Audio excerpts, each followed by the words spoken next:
26 जनवरी 2024 यानी कि Republic day वाले दिन हमारे जो चीफ गेस्ट होंगे वो होंगे फ्रेंच के प्रेसिडेंट इमैनुअल मैक्रोन जी। पहले ये बात चल रही थी कि जो बाइडेन के साथ हो सकते हैं रिपब्लिक डे के चीफ गेस्ट बने, बट कुछ कारणों की वजह से वो चीज़ मटेरियलाइज नहीं कर पाई। अब यहाँ पर तय हो चुका है कि फ्रेंच के प्रेसिडेंट हमारे यहाँ पे 26 जनवरी के लिए चीफ गेस्ट रहेंगे। दोनों देशों के संबंध देखो इंडिया और फ्रांस के काफ़ी अच्छे हैं, स्ट्रेटेजिक पार्टनर्स आपको देखने को मिल जाएंगे। एंड साथ ही साथ यहाँ पर 25वीं एनिवर्सरी भी है इंडिया फ्रांस स्ट्रेटेजिक पार्टनरशिप की, तो अपने आप में दोनों कंट्रीज के बीच में कोऑर्डिनेशन बहुत ज़्यादा बढ़ती जा रही है। साथ में ही जुलाई 14 को यानी कि जुलाई 14 2023 को जब हमारे प्रधानमंत्री जी फ्रांस गए थे, तो वहां पर उनको guest of honour at Bastille Day parade यहाँ पे दिया गया था। तो इस तरह से आप नोटिस कर पाओगे दोनों देशों के संबंध अपने आप में काफ़ी अच्छे देखने को मिल जाते हैं। तो दोस्तों डेट है आज की 23 दिसंबर 2023 एंड आप सभी का स्वागत है आज के प्रीलिम बूस्टर न्यूज़ डिस्कशन के अंदर। बात करते हैं national geo science data repository portal की। ये क्या चीज़ है? देखो मिनिस्ट्री ऑफ माइंस के द्वारा ना एक पोर्टल रिलीज किया गया जिसका नाम है national geo science data repository portal. अब यहाँ पर क्या होगा इस पोर्टल के ऊपर? ये पोर्टल के ऊपर ना आपका जितना भी जियो स्पेशियल इन्फॉर्मेशन है, ये सारा आपको यहाँ पे देखने को मिल जाएगा। अब आप लोग सोचोगे सर जियो स्पेशियल इन्फॉर्मेशन मतलब? देखो जैसे फॉर एग्जांपल अगर मैं बात करूँ किसी भी लोकेशन के ऊपर किस तरह के फीचर्स हैं, क्या इन्फॉर्मेशन है, पूरी अर्थ सरफेस के रिगार्डिंग ये सारी चीज़ें हमें यहाँ पे देखने को मिलती हैं। तो यही सेम चीज़ ना हम यहाँ पे नेशन के क्रॉस करने की कोशिश कर रहे हैं कि एक ऑनलाइन प्लेटफ़ॉर्म हो, जहाँ पर जियो स्पेशल इन्फॉर्मेशन को हम शेयर कर पाएँ, एक्सेस कर पाएँ और एनालाइज़ कर पाएँ। ध्यान रखिएगा कि जो geo national geo science data repository portal है ना, इसको लॉन्च किया गया है किसके द्वारा? आपके geological survey of India and साथ ही साथ BISAG N that is Bhaskaracharya institute of space application and geo informatics. अब इसकी मदद से क्या होगा?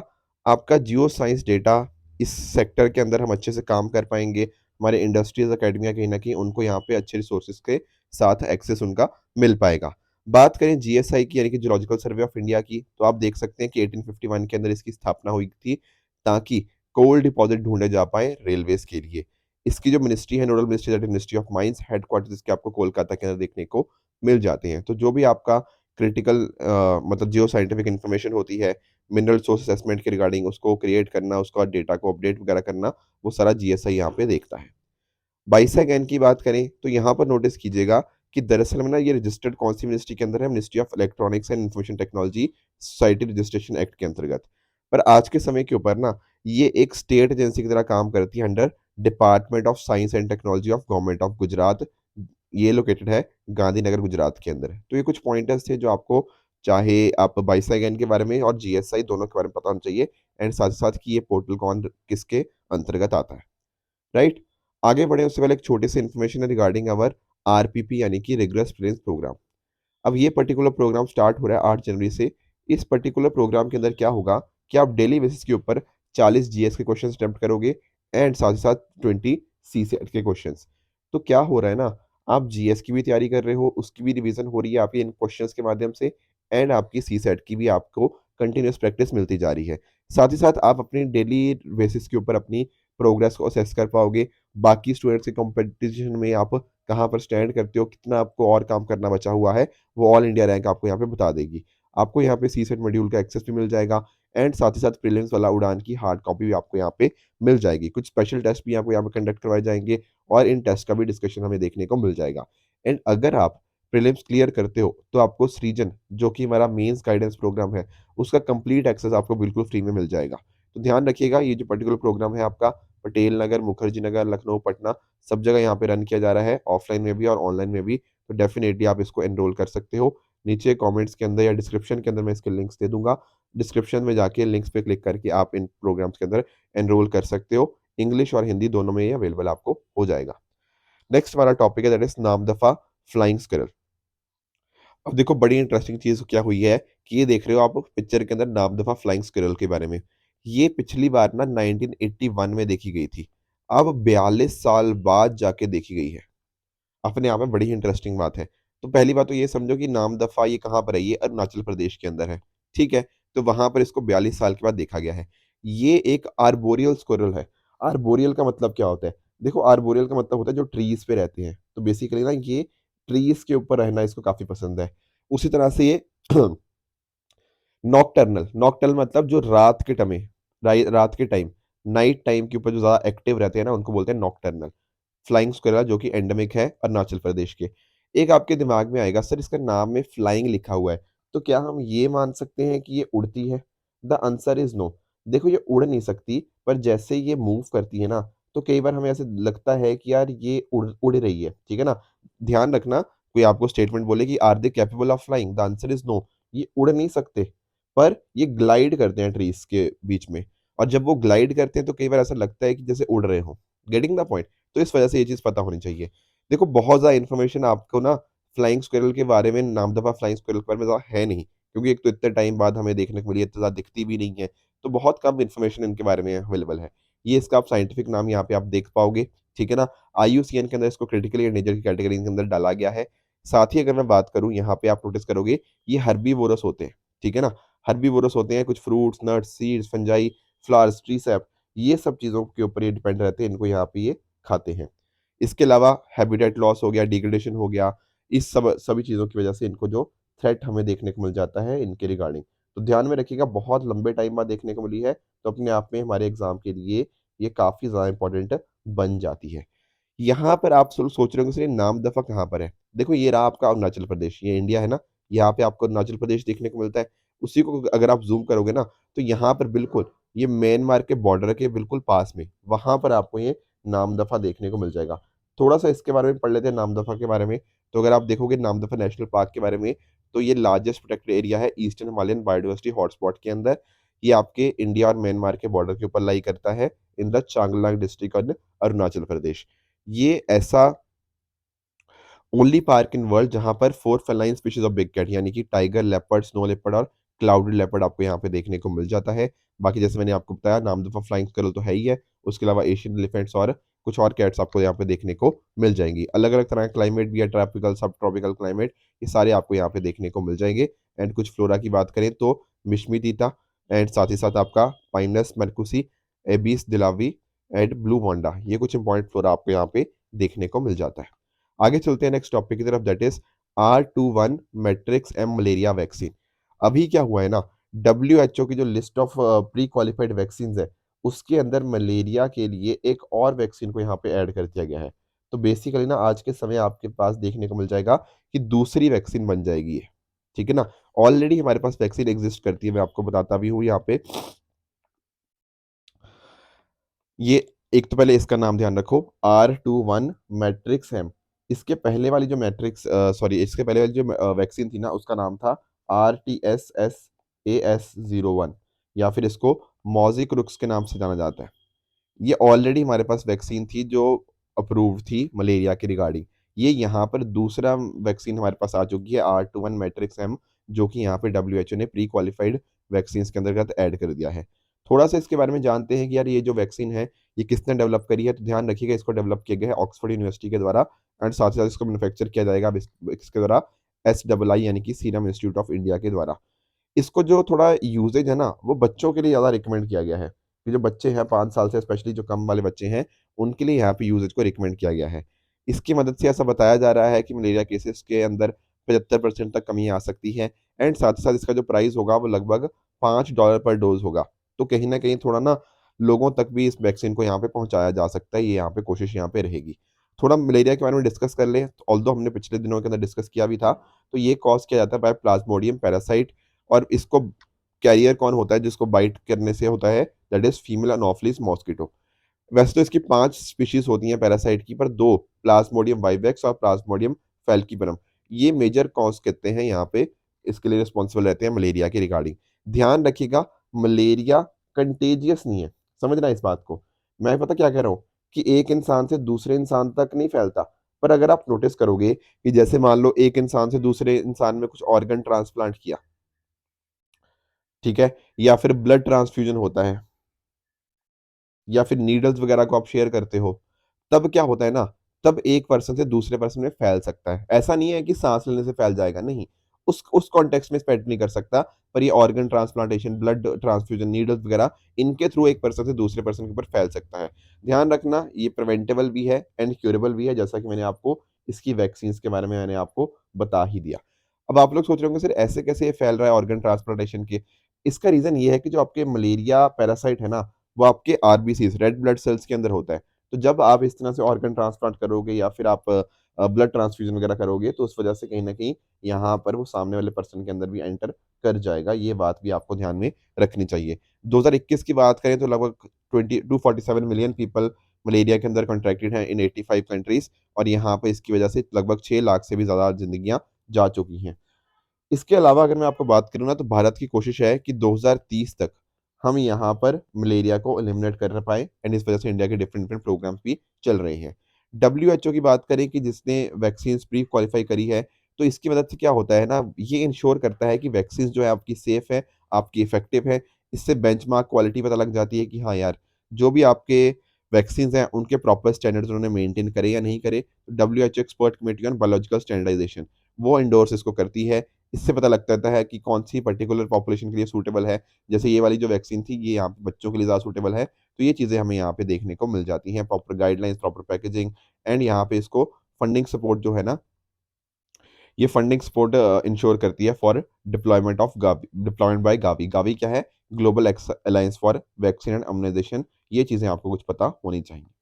आगे चलते हैं, एक आईएमएफ के बारे में आजकल बहुत मुद्दे चल रहे हैं। देखो, एक तो आईएमएफ ने ये बोला है कि भारत का जो कर्ज़ा है काफ़ी बढ़ रहा है। इसने बताया गया है जो गवर्नमेंट डेट है वो 100% ऑफ जीडीपी हो सकता है बाय 27-28। एक तो ये बात बोली गई है आईएमएफ के द्वारा और दूसरी बात आईएमएफ ने ये बोली है कि जो आरबीआई है ना, रिज़र्व बैंक ऑफ इंडिया, इसने इंडियन करेंसी को एक्सेसिवली मैनेज किया पिछले 1 साल के अंदर। क्या मतलब है एक्सेसिवली मैनेज किया? देखो समझो, जैसे फॉर एग्ज़ाम्पल अगर हम बात करते हैं एक्सचेंज रेट की, जैसे मैं बोलता हूँ $1 इक्वल टू 80 रुपीज़ है। तो ये क्या है? ये है कि बेसिकली हमारी करेंसी की क्या वैल्यू है सामने वाली करेंसी के कॉन्टेक्स्ट के अंदर, है ना? तो ये होती है एक्सचेंज रेट। अब ना एक्सचेंज रेट एक तो होती है ऑटोमैटिकली ऊपर-नीचे। जैसे मान लो दुनिया में हर चीज़ ना सप्लाई और डिमांड के ऊपर चलती है। जिस चीज़ की जितनी ज़्यादा डिमांड होती है, ठीक है ना? उतनी ज़्यादा उसकी वैल्यू बढ़ती रहती है। ऑन द अदर हैंड अगर किसी की सप्लाई बहुत ज़्यादा बढ़ जाए और उसकी उतनी डिमांड ना हो, तो उसकी कदर कम हो जाती है, उसकी वैल्यू कम हो जाती है। तो इसी तरह कॉन्टेक्स्ट में ना, यहाँ पर जो एक्सचेंज रेट है वो ऊपर-नीचे होता रहता है। अब अगर मान लो हमारा रुपी डेप्रिशिएट कर गया, मान लो $1 इक्वल टू 100 हो गया। इस वजह से पता क्या होता है? इस वजह से हमारे एक्सपोर्टर्स को फ़ायदा होता है। एक्सपोर्टर्स आर इन बेनिफिट, ठीक है ना? पर इम्पोर्टर्स को लॉस होता है, अगर हमारा रुपी डेप्रिशिएट कर गया। ऑन द अदर हैंड अगर हमारा रुपी एप्रिशिएट कर गया, मान लो $1 इक्वल टू 60 हो गया, इससे क्या होता है? इससे एक्सपोर्टर को नुकसान होता है एंड हमारे इम्पोर्टर्स को थोड़ा फ़ायदा होता है, ठीक है? तो ये वाला जो सिस्टम जहाँ पर प्योरली हर चीज़ कैसे हो रही है? प्योरली मार्केट बेसिस के ऊपर हो रही है, मार्केट फोर्सेस के ऊपर हो रही है।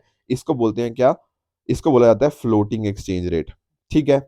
ऑन द अदर हैंड अगर मार्केट ना करके ये सारी चीज़ें वहाँ का सरकार या वहाँ का आरबीआई या वहाँ का जो सेंट्रल बैंक है, वो करे, उसको बोलते हैं फिक्स्ड एक्सचेंज रेट, जहाँ पर आपका सेंट्रल बैंक डिटरमाइन कर रहा है।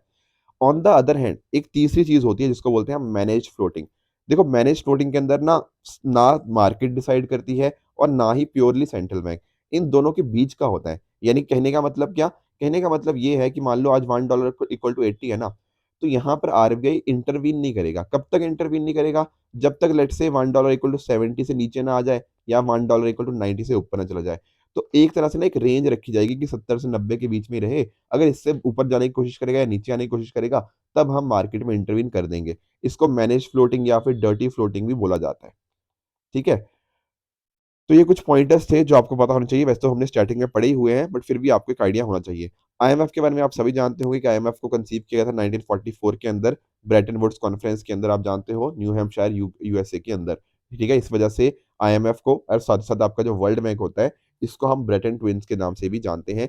कोशिश की यही रहती है कि दुनिया में कैसे ग्रोथ और प्रॉस्पेरिटी बनी रहे एंड साथ ही साथ जो फाइनेंशियल स्टेबिलिटी हो गया, कोई कंट्रीज़ का बैलेंस ऑफ पेमेंट क्राइसिस आता है, उन पर्टिकुलर इश्यूज़ को कैसे रिज़ॉल्व किया जा सकता है कंट्रीज़ के साथ मिलकर, ये चीज़ें हमें यहाँ पे देखने को मिल जाती हैं। टोटल इसकी 190 मेंबर कंट्रीज़ हैं, जिसमें इंडिया भी डेफ़िनिटली पार्ट है और इसके हेडक्वार्टर आपको वाशिंगटन डीसी, यूएसए के अंदर देखने को मिल जाएँगे।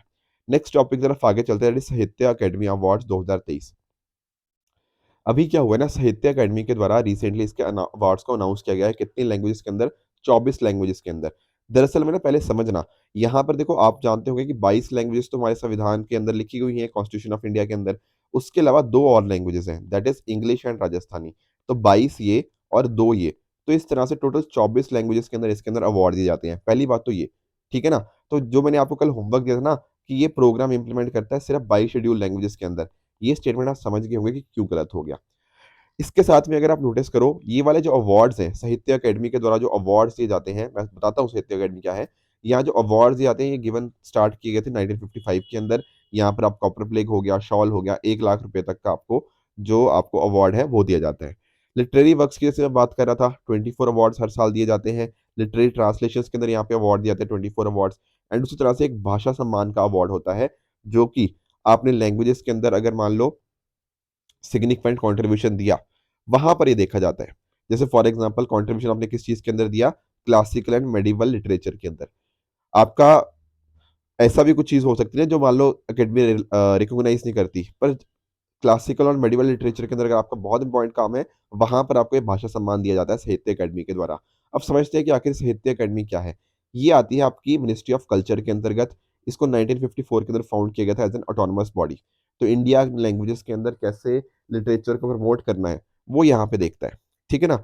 तो सेंट्रल इंस्टीट्यूशन है सभी चीज़ों के लिए कि कैसे किस तरह से लिटरेरी एक्टिविटीज़ को इन 24 लैंग्वेजेज़ के अंदर प्रमोट किया जा सकता है। सोसाइटी की तरह रजिस्टर्ड है under 1956 society registration act of 1860।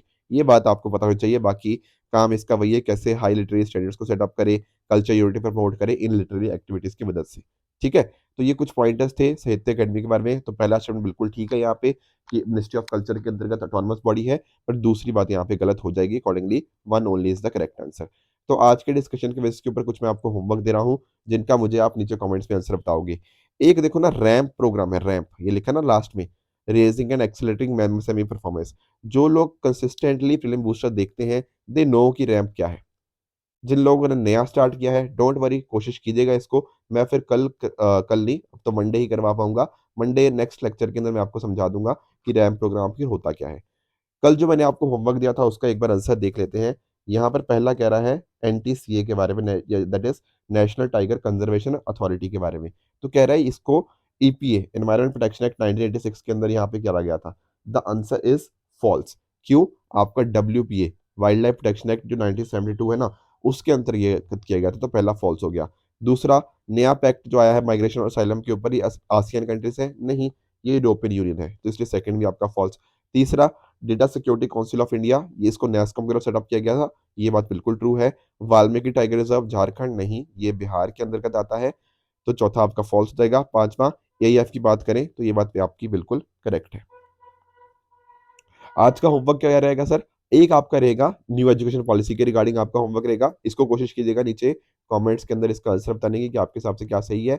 दूसरा आपका रहेगा डब्ल्यूएचओ के रिगार्डिंग, हमने अभी डिस्कस किया, तो बस यही देखना है कितना आपने अच्छे से सुना है, उसका आंसर भी मुझे आप नीचे कमेंट्स में बता दीजिएगा। एक और चीज़ मैंने आपको होमवर्क दी थी दैट इज़ गणेश शक्ति विश्वविद्यालय, इसको मैं आपको एक बार समझा देता हूँ। देखो अभी क्या हुआ है ना, मिनिस्ट्री ऑफ रेलवेज़ ने national academy of Indian railway NAIR Vadodara को बोला है कि आपके पास जितने भी एसेट्स हैं आप ट्रांसफ़र कर दीजिए किसको? गति शक्ति विश्वविद्यालय को। थोड़ा समझते हैं कि आखिर यहाँ पर जो मैं बात कर रहा हूँ ना एनएआईआर की, वो क्या है? देखो ये इसका पहले बोलते थे रेलवे स्टाफ कॉलेज, इसको फाउंड किया गया था 1952 के अंदर। यहाँ पर क्या होता था? यहाँ पर आपके जो ग्रुप ए रेलवे ऑफिसर्स हैं ना, इनके फाउंडेशनल और इंट्रोडक्टरी ट्रेनिंग जो होती थी, वो यहाँ पर होती थी। ठीक है? यहीं पर आपके ग्रुप बी ऑफिसर्स के लिए फाउंडेशनल प्रोग्राम्स, उनके लिए स्किल एनहांसमेंट, ये सब चीज़ें करी जाती थी। पर हुआ पता क्या? 2022 में हमारे प्रधानमंत्री ने सोचा नहीं यार, हमारे पास एक ना सेंट्रल यूनिवर्सिटी होनी चाहिए, ठीक है? और इसी वजह से एस्टेब्लिशमेंट किसकी होती है आपकी? गति शक्ति विश्वविद्यालय की। तो गति शक्ति विश्वविद्यालय है क्या? एक सेंट्रल यूनिवर्सिटी है जिसको एस्टेब्लिश किया गया था सरकार के द्वारा 2022 के अंदर एक एक्ट लाकर, ताकि आपका जितना भी ट्रांसपोर्टेशन और लॉजिस्टिक्स सेक्टर है, वहाँ पर प्रॉपर टैलेंट, प्रॉपर स्किल्स वाले लोग आएँ। देखो गति शक्ति तो आप जानते होंगे ना, हमने कई बार डिस्कस किया हुआ है, इंफ्रास्ट्रक्चर सेक्टर को डील करती है, आपके ट्रांसपोर्टेशन लॉजिस्टिक्स सेक्टर को डील करती है। तो उसी के लिए प्रॉपर टैलेंट कहाँ से आए, प्रॉपर स्किल्स कैसे आए, उसके लिए हमारे पास एक यूनिवर्सिटी यहाँ पे सेटअप हो चुकी है। तो इंडिया की पहली university purely transport related education हो गया, इसके ऊपर डील करती है। बाकी जैसे मैंने आपको बता ही दिया सेंट्रल यूनिवर्सिटी है, ठीक है ना? पहले हमारे पास एनटीआरआई हुआ करता था, NRTI, national railway and transportation institute, उसको यहाँ पे इसने सबस्यूम कर लिया है। तो हमारे जो भी प्लान्स हैं पीएम गति शक्ति हो गया, इन सभी को नेशनल लॉजिस्टिक पॉलिसी हो गया, इसके मैंडेट को फुलफिल करना ही इसका यहाँ पे काम हमें देखने को मिल जाएगा। तो ध्यान रखना इसकी नोडल मिनिस्ट्री कौन-सी है? Ministry of Railways. तो ये कुछ पॉइंटर्स थे आपको इसके रिगार्डिंग पता होने चाहिए थे। तो पहले बात कर रहा है कि national railway and transport institute को इससे सबस्यूम कर दिया है, ये बात बिल्कुल करेक्ट है। दूसरा कह रहा है कि कोशिश है कि एक बेस्ट इन क्लास प्रोफेशनल्स का एक पूल बने, ये बात भी बिल्कुल करेक्ट है, तो ऑप्शन सी इसका करेक्ट आंसर बन गया। तो दोस्तों ये थी आज की डिस्कशन। अगर आपको इसकी पीडीएफ चाहिए तो आप मेरे Telegram channel PW only official पे जाके इसकी पीडीएफ डाउनलोड कर सकते हो एंड अपनी प्रिपरेशन को और भी बेहतर बना सकते हो। So keep working hard, goodbye and good luck.